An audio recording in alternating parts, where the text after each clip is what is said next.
The morning Sarah Chen walked into the Galactic Council chamber for the first time, she felt like a child entering a cathedral. The walls stretched up so high she could barely see the ceiling. Beings from 100 different worlds sat in curved rows, their bodies strange and wonderful. Some had scales that shimmered like oil on water. Others floated in tanks of purple liquid. A few looked almost human, except for the extra arms or the eyes that glowed softly in the dim light. Sarah represented Earth. She was a captain, a scientist, and now a diplomat. She wore her uniform carefully pressed, her dark hair pulled back in a neat bun. Her hands shook slightly as she carried the tablet containing humanity's introduction to this vast community of stars. "Approach, representative of Earth," a voice said. It came from everywhere and nowhere. Sarah later learned it was translated directly into her brain by tiny machines the Council had given her. She walked forward. Her footsteps echoed. Every eye, every sensor, every unknown organ of perception turned toward her. "We are the Galactic Council," the voice continued. "We have observed your species for 10 of your years. We have studied your culture, your technology, your nature. We have made our determination." Sarah's heart pounded. This was it. Humanity's first real moment on the galactic stage. Would they be accepted? Rejected, destroyed. Earth is classified as a protected, innocent world. The chamber erupted in sounds. Chirps, whistles, low rumbles that Sarah felt in her bones. She didn't know if it was approval or mockery. She didn't even fully understand what the classification meant. An alien approached her. It looked like a tall insect covered in soft blue fur, with 4 arms and enormous eyes. "I am Velthra," it said gently. "Do not be afraid. Protected innocent is a rare and honored status. It means your species has achieved space travel through cooperation and curiosity, rather than through conflict and conquest." "That's good, right?" Sarah asked. Velthra made a sound like wind chimes. Sarah would learn this was laughter. "Very good. It means you are special. Most species reach the stars covered in the blood of their own kind. Humans are different. You have no weapons on your ships. Your vessels are designed only to explore and learn. Your people work together without the harsh hierarchies that plague most civilizations.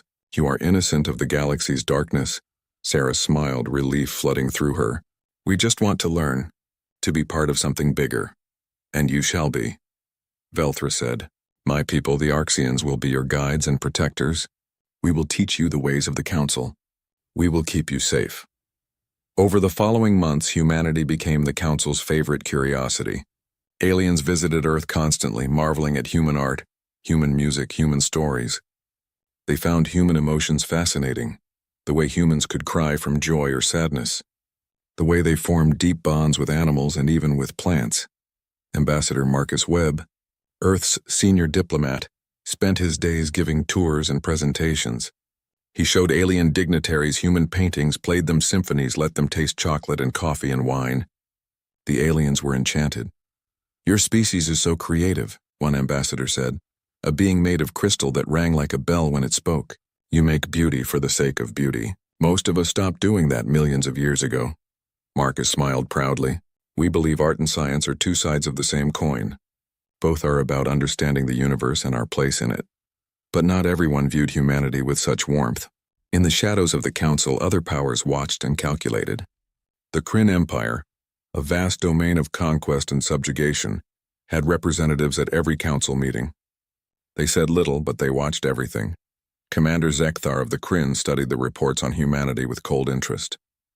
His species looked like massive reptiles covered in red and black scales with teeth like daggers.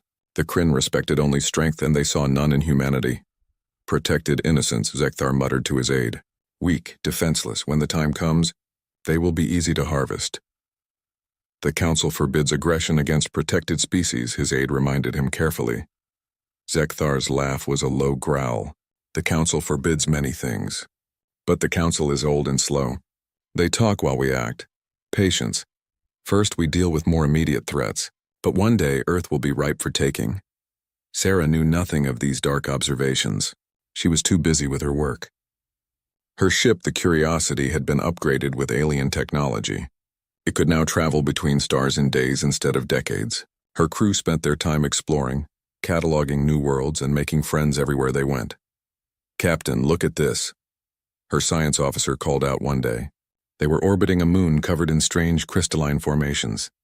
"These structures are artificial," Ancient, millions of years old. Sarah studied the readings. Can we learn anything about who built them? Maybe, but we'd need help.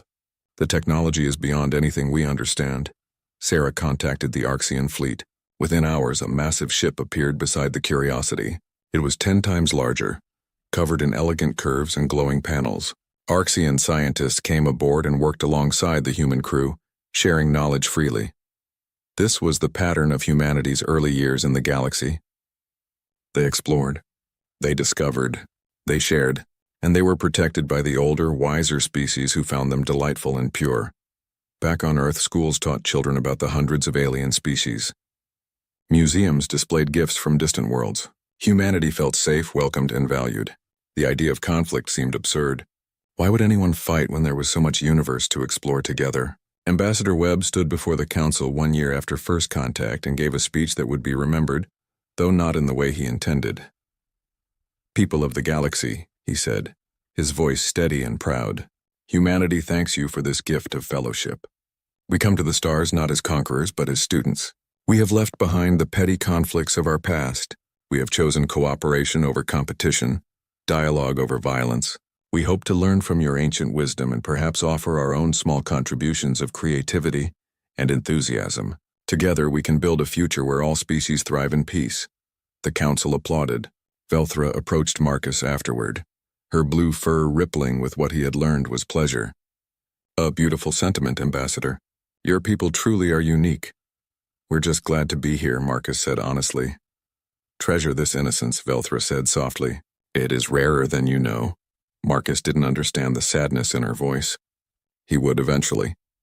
Meanwhile, at the edges of known space, the Kryn Empire was moving. Their fleets gathered like storm clouds. They had violated 3 minor treaties already, testing the Council's response. The response was predictable. Strongly worded messages and empty threats. The Council had not fought a real war in 10,000 years. They had forgotten how. Their weapons were museum pieces. Their tactics were theoretical. They believed that civilization had evolved beyond such barbarism. The Kryn knew better.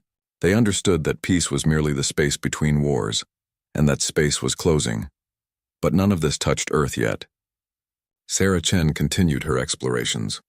Marcus Webb continued his diplomacy. Humanity continued to grow and learn under the protective wings of their new friends. They were innocent, protected, safe, for now. The emergency session began without ceremony. Sarah Chen sat in the observation gallery, watching as hundreds of council representatives filed into the chamber in silence. Something was very wrong. She could feel it in the air, thick and heavy like smoke. Velthra stood at the center podium, her usually bright blue fur now dull and flat. When she spoke, her voice carried none of its usual musical quality. "The Arxian colony of Termoth has fallen," she announced. The Kryn Empire attacked without warning. 3 million souls lived there. Now there are none. The chamber erupted. Some delegates shouted in anger. Others made sounds of grief that Sarah had never heard before. A few simply sat in shocked silence. Sarah felt cold. She had visited Termoth 6 months ago. She remembered children playing in bioluminescent gardens, artists crafting sculptures from living crystal. Scientists who had shown her wonder she couldn't begin to explain. All gone. "This is an outrage," someone shouted. "The Kryn must be punished." "We must convene the war committee," another voice called. "What war committee?" a third voice asked. "We disbanded it 7,000 years ago." Sarah listened as the council argued. They talked about protocols, about procedures, about committees that needed to be reformed, and authorities that needed to be granted. They talked and talked while more reports came in. Another world attacked, another colony burning. The Kryn were not just raiding, they were conquering, and they were moving fast. Ambassador Webb found Sarah after the session. His face was gray with worry. "They're not ready for this," he said quietly. "The council. They've lived in peace for so long, they've forgotten what war actually means." "What do we do?" Sarah asked. "We stay out of it. We're protected innocents, remember? The council will handle this and we'll be kept safe." But Marcus didn't sound convinced. The Kryn advanced like a tide. They hit worlds with overwhelming force, enslaved the populations, and moved on. The council scrambled to respond. Ancient warships were pulled from storage, but half of them didn't work anymore. Crews that had trained for combat only in simulations suddenly faced real death. The Arxians, humanity's protectors, assembled their fleet to defend their remaining colonies. Sarah watched from Earth as the ships departed, massive and beautiful, covered in artwork and carrying the hopes of a peaceful people forced to fight. The battle lasted 6 hours. The Arxian fleet was destroyed. Velthra survived. She returned to Earth in a damaged escape pod, her ship and her crew gone. Sarah met her at the landing site. The Arxian leader looked smaller somehow, broken. "I'm so sorry," Sarah said, not knowing what else to offer. "We were not warriors," Velthra said quietly. "We remembered the shapes of war, but not the substance. The Kryn tore through us like paper, and now—" She looked up at Sarah with huge liquid eyes. "Now we cannot protect you. The Kryn are coming to the core worlds. Earth is on their path." The council convened again. This time the discussion was about evacuation. Protected innocent worlds were to be abandoned, their populations relocated to safer regions of space. Marcus Webb stood before the council and asked the question that changed everything. "What if we don't want to evacuate?" The chamber fell silent. "Ambassador Webb," Velthra said gently, "your species has no military, no weapons, no concept of organized warfare. If the Kryn reach Earth, your people will be slaughtered or enslaved. We cannot protect you, but we can save you. Please be reasonable." "Let us protect ourselves," Marcus said. Laughter rippled through the chamber.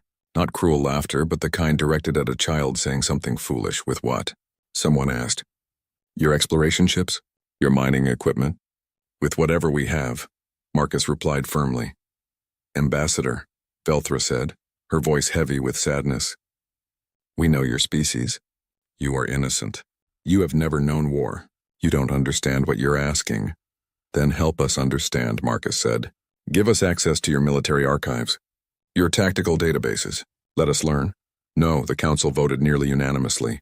Protected innocent species must remain innocent. "We will evacuate Earth within 30 days. Marcus returned to Earth with the news. Sarah met him at the landing facility. They said no, Marcus confirmed. They're sending transport ships to evacuate major population centers. They estimate they can save maybe 2 billion people before the Kryn arrive. 2 billion out of 10, Sarah said. The weight of it crushed down on her. "What about the rest?" "They're sorry about that," Marcus said bitterly. Sarah looked up at the stars.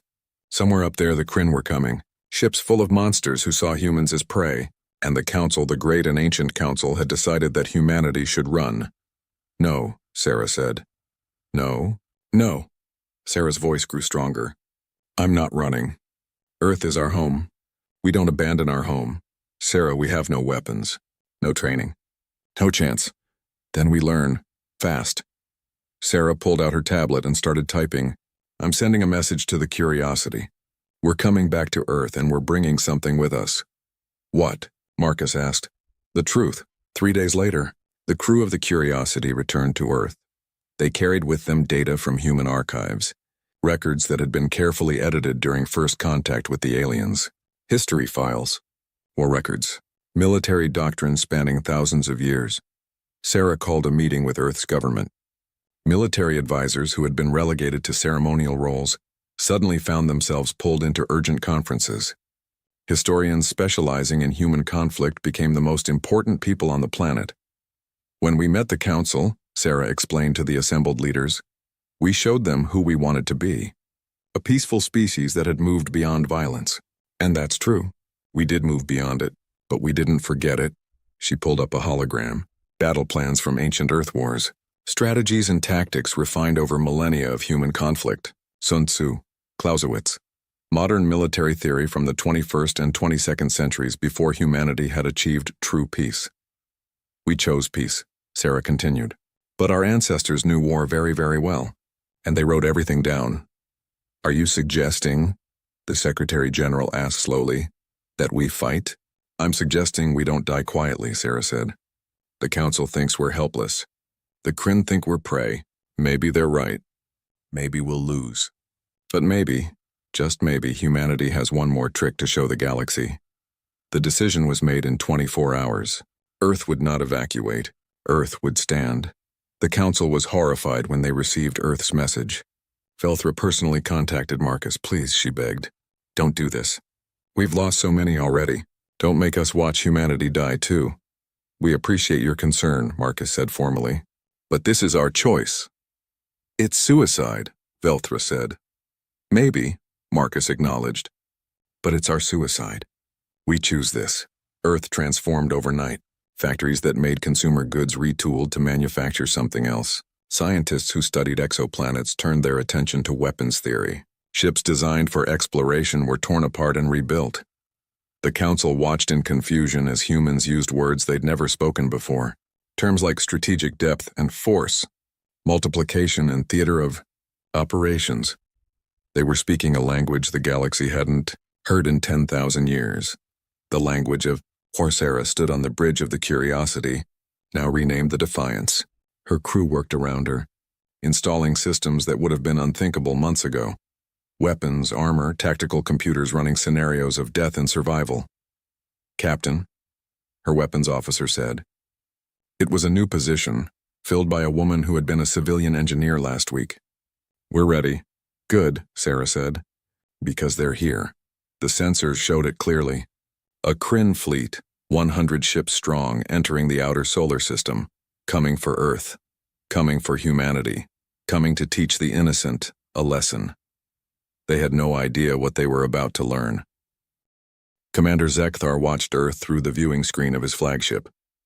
The blue and green planet hung in space like a jewel waiting to be plucked. Around him, his officers prepared for what should be the easiest conquest of the campaign. 100 ships against a defenseless world, his tactical officer said with satisfaction. This will be over in hours.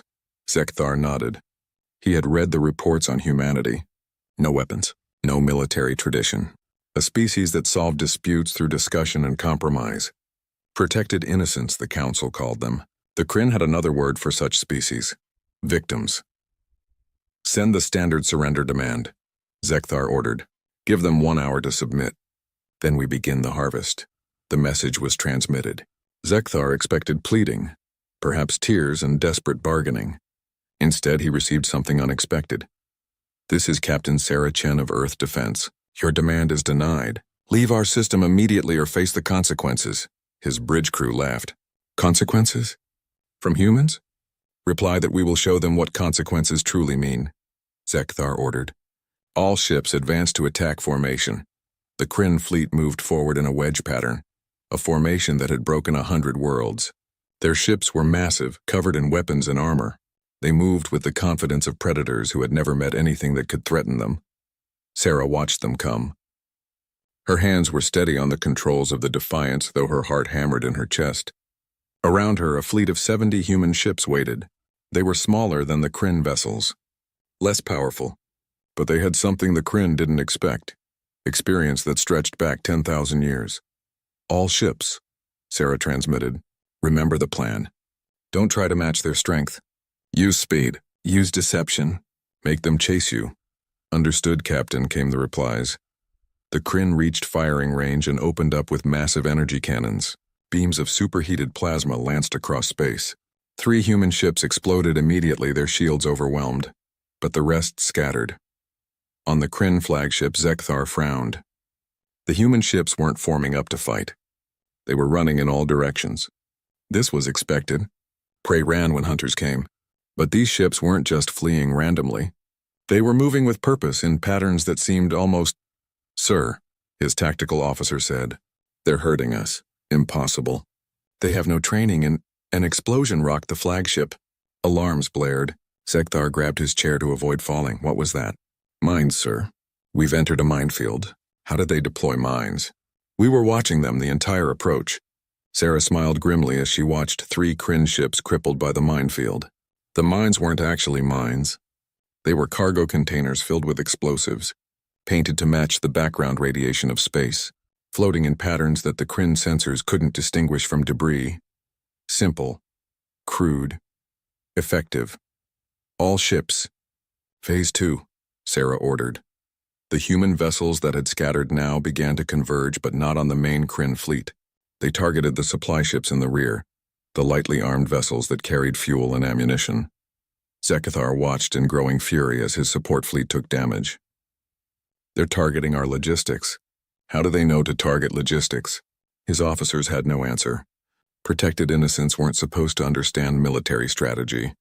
But these humans moved like veterans, exploiting every weakness, avoiding every strength. All ships break formation. Pursue and destroy those pests. The Kryn fleet split up exactly as Sarah had planned. Concentrated, the Kryn were unstoppable.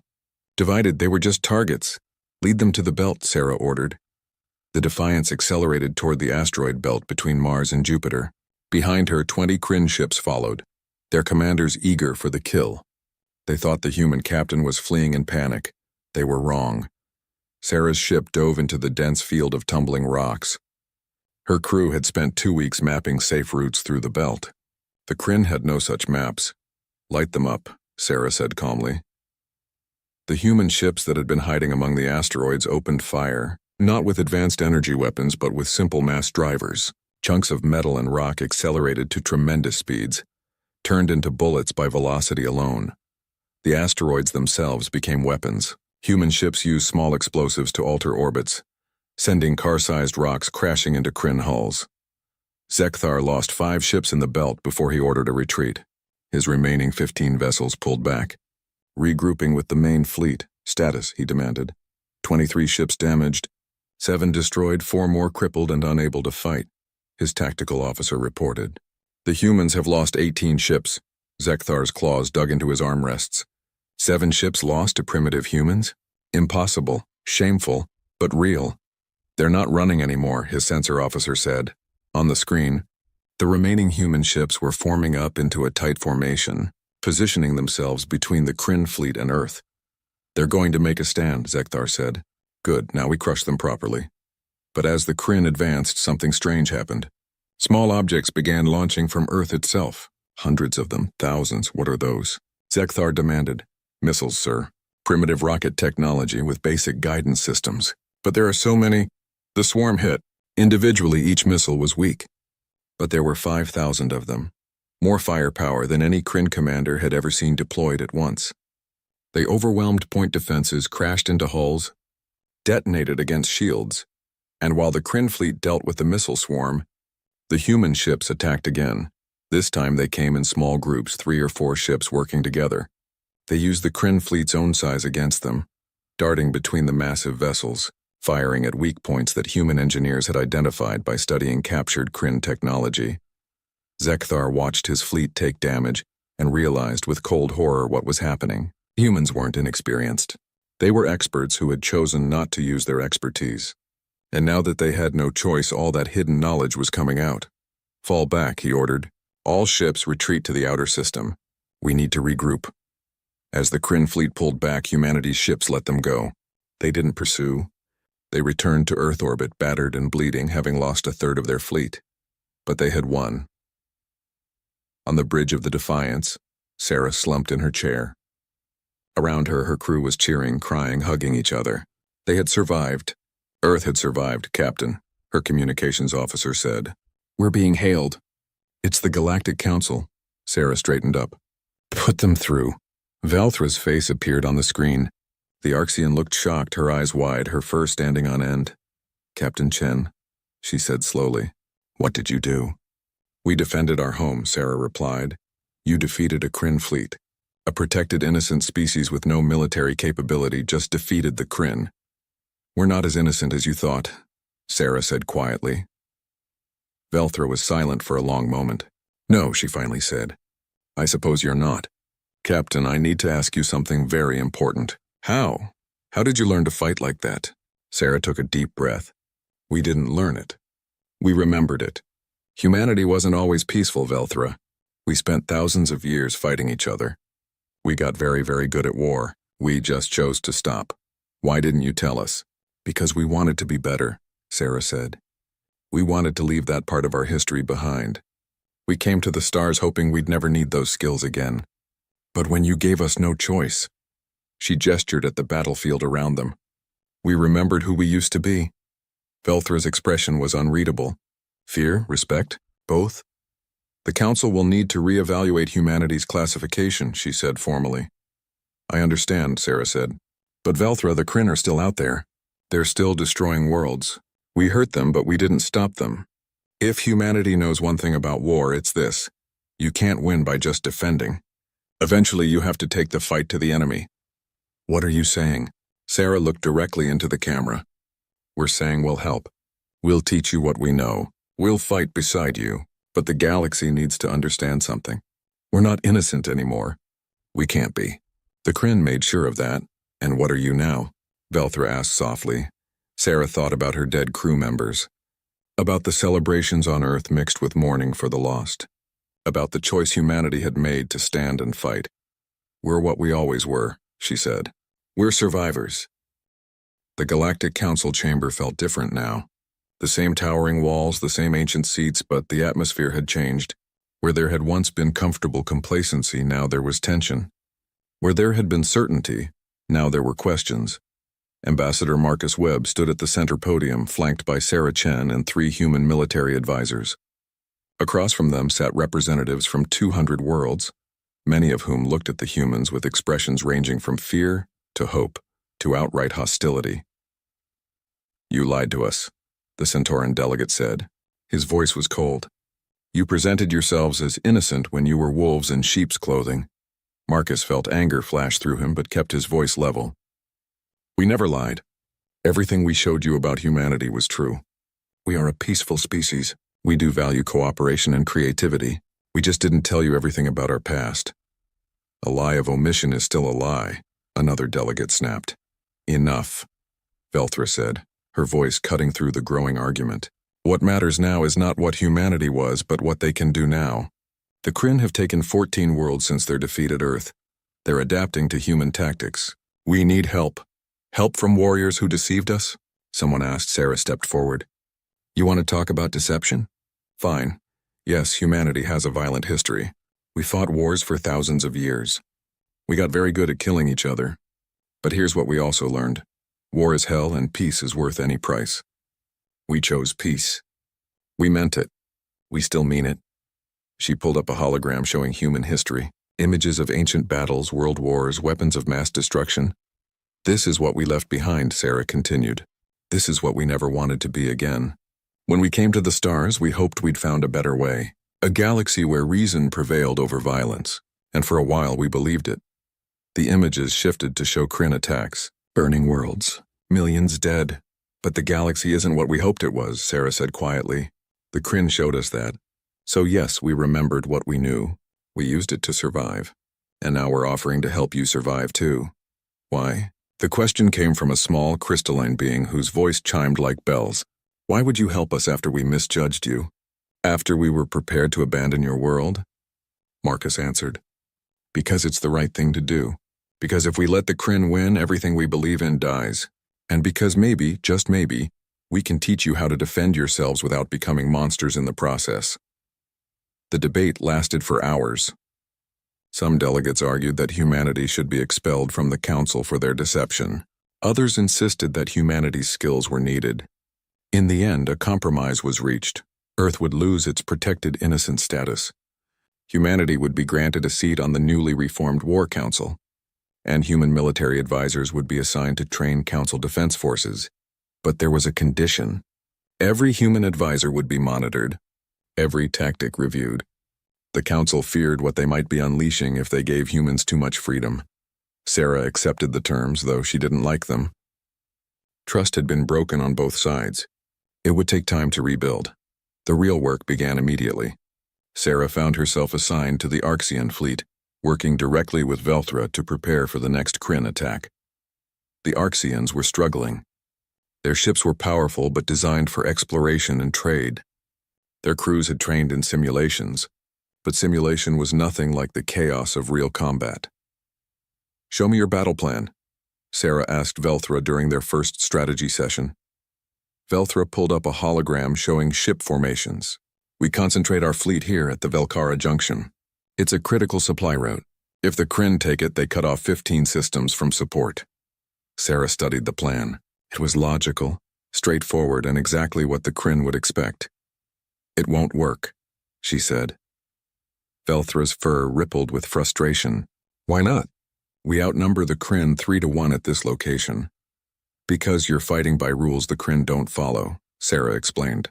You're thinking about protecting territory. They're thinking about destroying your ability to fight. If you mass your fleet here, they'll hit you somewhere else, somewhere you can't easily reinforce. Then where should we position our fleet? Sarah smiled. Nowhere. And everywhere. Break up into smaller groups. Keep them mobile. Make the Kryn chase you. Force them to split their forces. That goes against every principle of Arxian naval doctrine, Velthra protested. I know, Sarah said gently, but Arxian naval doctrine was written for a galaxy at peace. We need to write new doctrine. For a galaxy at war. It was hard for Velthra and her officers. Everything Sarah taught them contradicted what they knew. Concentration of force became dispersion. Direct engagement became guerrilla tactics. Honor became pragmatism. But slowly they learned. Sarah also worked with other species, the Droken, whose honor culture made them charge directly at enemies. The Vishan, who were so afraid of casualties that they refused to engage unless they had overwhelming advantage. The Trell, who couldn't understand why they should defend worlds that weren't their own. Each species needed different lessons. Sarah found herself not just teaching tactics but philosophy. War isn't about being brave, she told the Droken commander who had lost half his fleet in a reckless charge. It's about being smart. Dead heroes don't protect anyone. Avoiding casualties is important, she told the Vishan admiral who refused to engage. But if you never take risks, you'll lose everything by inches instead of all at once. Sometimes you have to gamble. The galaxy is connected, she explained to the Trell isolationists. If your neighbor's house is burning, eventually the fire reaches you. Better to help put it out early. Marcus, meanwhile, worked the political side. He met with delegates who were terrified that humanity was becoming too influential. He calmed fears, built alliances, and slowly changed the council's culture. We're not trying to take over, he said repeatedly. We're trying to survive. All of us together. But not everyone was convinced. There were whispers that humanity was using the war to gain power, that they were no different from the Kryn, just more subtle. These whispers reached Sarah during a particularly difficult training session. A group of Centauran officers had refused to follow her instructions, claiming she was trying to turn them into bloodthirsty humans. Sarah had lost her temper. You think we want this? You think we enjoyed becoming good at killing? We spent 200 years building a peaceful civilization, and in 3 months we threw it away to save you people who don't even trust us. The room had gone silent. Sarah had taken a breath, forcing her anger down. I'm sorry, she said quietly, but understand this. Every tactic I teach you, every strategy, every trick, they all came at a price. Millions of human lives over thousands of years. We paid for this knowledge in blood, ours, and now we're trying to make sure you don't have to pay the same price. One of the Centauran officers had stepped forward. Then teach us, Captain, please. That moment changed things. Word spread that human advisors weren't trying to corrupt the Council's forces. They were trying to save them. The Kryn attacked Velkhara Junction 3 weeks later exactly as Sarah had predicted. But instead of finding the main Arxian fleet massed and waiting, they found small mobile groups that harassed them constantly. When the Kryn tried to secure the junction, they found it was a trap. Human-designed weapons platforms, disguised as debris, activated and tore into the Kryn supply lines. When the Kryn fleet tried to retreat, they found their escape routes blocked by Council forces that had been positioned according to human tactical doctrine. The Battle of Velkhara lasted 36 hours. The Council forces lost ships and lives, but they won. For the first time since the war began, a major Kryn offensive had been stopped. The victory changed everything. Delegates who had questioned humanity's motives now requested human advisors. Species who had been fighting separately started coordinating their efforts, but Sarah knew this was just one battle. The Kryn were still strong, still dangerous, and they were learning from their defeats just as the Council was learning from humanity. They'll adapt, Sarah told Velthra after the battle. They'll find ways to counter our tactics. Then we'll adapt too, Velthra said. Thanks to you, we're remembering something we forgot. We're remembering how to fight. I just hope, Sarah said quietly, that when this is over, you also remember how to stop. Velthra looked at her friend with deep understanding. That's the difference between you and the Kryn, Sarah. You know that war is a tool, not a way of life. You remember that peace is the goal, not just victory. I hope the rest of the galaxy learns that too, Sarah said. Because the real war, she knew, wasn't just against the Kryn, it was against becoming like them. The war had been going for 8 months when the final confrontation came. The Kryn Empire, bloodied but not broken, assembled its main battle fleet above the industrial world of Krell Prime. 2,000 ships, the largest concentration of military power the galaxy had seen in 10,000 years. Against them, the United Council fleet gathered. 3,000 ships from 100 worlds, trained and led according to human military doctrine. At the head of the fleet, now designated as Supreme Commander of Combined Forces, was Sarah Chen. She stood on the bridge of the flagship Unity, looking at the tactical display. So many ships, so many lives. The weight of command pressed down on her like gravity. All fleet commanders are standing by, her communications officer reported. Awaiting your orders, Supreme Commander. Sarah had never wanted this position. She was an explorer, not a general. But the Council had insisted. The various species trusted humanity now, trusted that humans knew war better than anyone alive. They needed human leadership, Marcus had warned her. Be careful, Sarah, today you're a hero. But if you win, some will fear you. If you lose, they'll blame you. Then I'd better win, Sarah had replied. Now facing the moment of truth, she wasn't sure anymore. The Kryn fleet was positioned perfectly.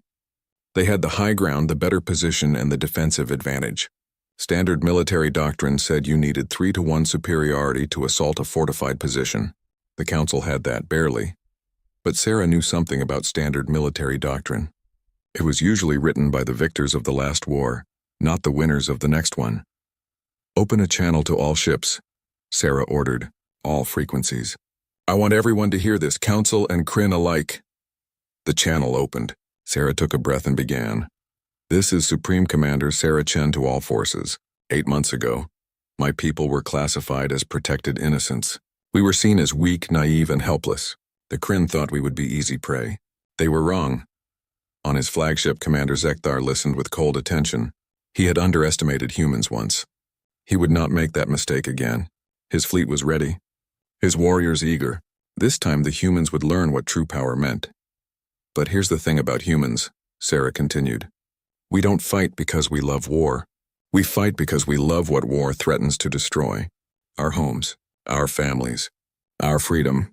And we've learned that sometimes the only way to preserve those things is to be very good at taking them away from people who don't respect them. She paused, letting that sink in. Commander Zekthar, I know you're listening. I want you to understand something. Every species in this fleet has learned from humanity. Not just our tactics or our weapons, but our philosophy. We taught them that strength without compassion is just tyranny. That victory without honor is just murder.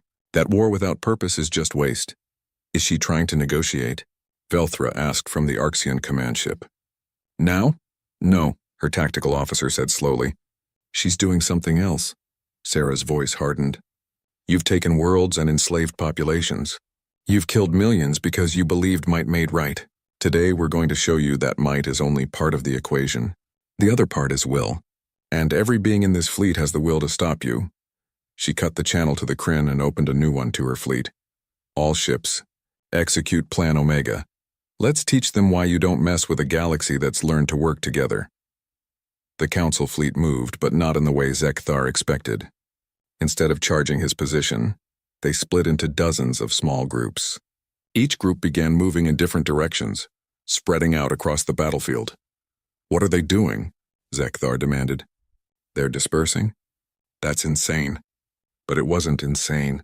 It was human strategy taken to its logical conclusion. The Council fleet wasn't trying to match the Kryn's strength. They were making the battlefield too big for the Kryn to control. Zekthar ordered his fleet to split up to chase the scattered groups. The moment he did, he realized his mistake. The Council groups weren't fleeing. They were positioning. Sarah watched the tactical display as the pieces moved into place.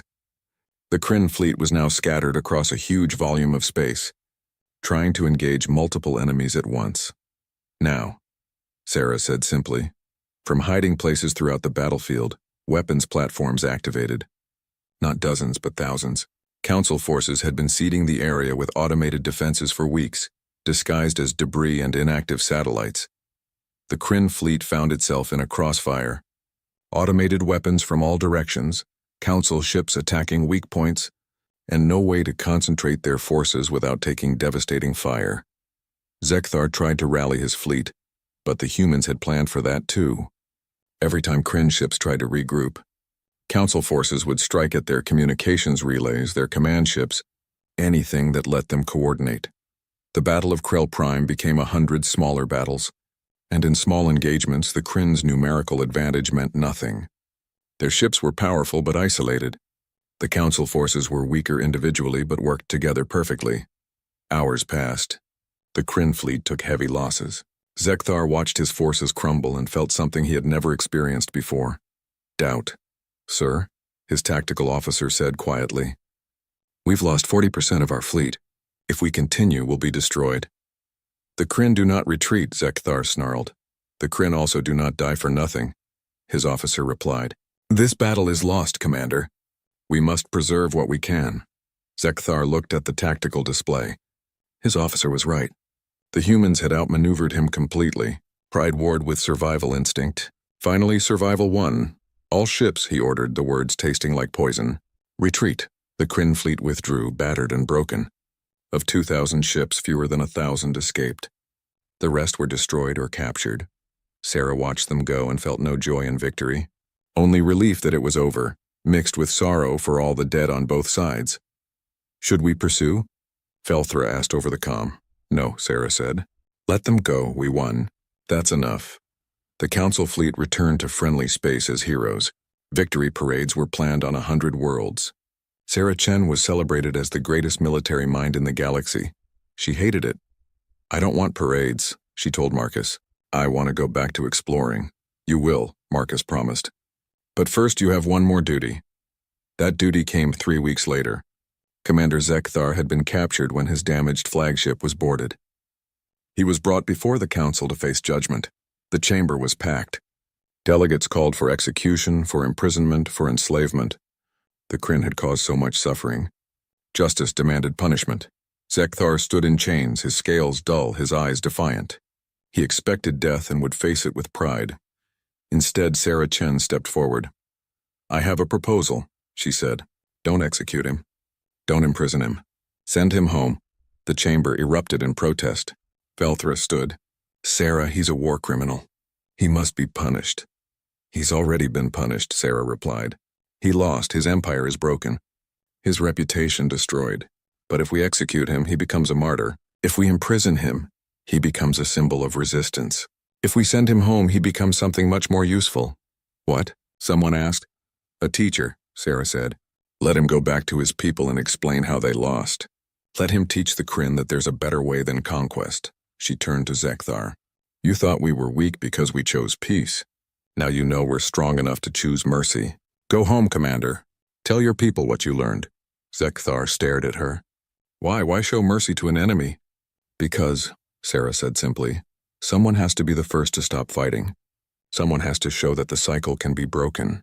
Humanity learned that the hard way. Maybe the Kryn can learn it too." The Council debated for days but eventually agreed. Zekthar was released and sent back to Kryn space. Many thought it was a mistake. But Sarah believed otherwise. Years later, the Kryn Empire would undergo reforms. Worlds they had conquered would be granted independence. The aggressive expansion would stop. And at the center of that change would be Zekthar himself, teaching his people the lessons he had learned. But that was in the future. For now, Sarah stood on the bridge of the Defiance, renamed back to Curiosity. Her exploration ship returned to its original purpose. "Where to, Captain?" her helmsman asked. Sarah looked at the star charts. So much galaxy to explore. So many wonders they hadn't seen yet. "Out there," she said with a smile. "Let's go discover something beautiful." The ship jumped to faster-than-light speed, leaving the war behind. Humanity had shown its power, had proven it could fight and win. But more importantly, it had shown it could choose when to fight and when to forgive.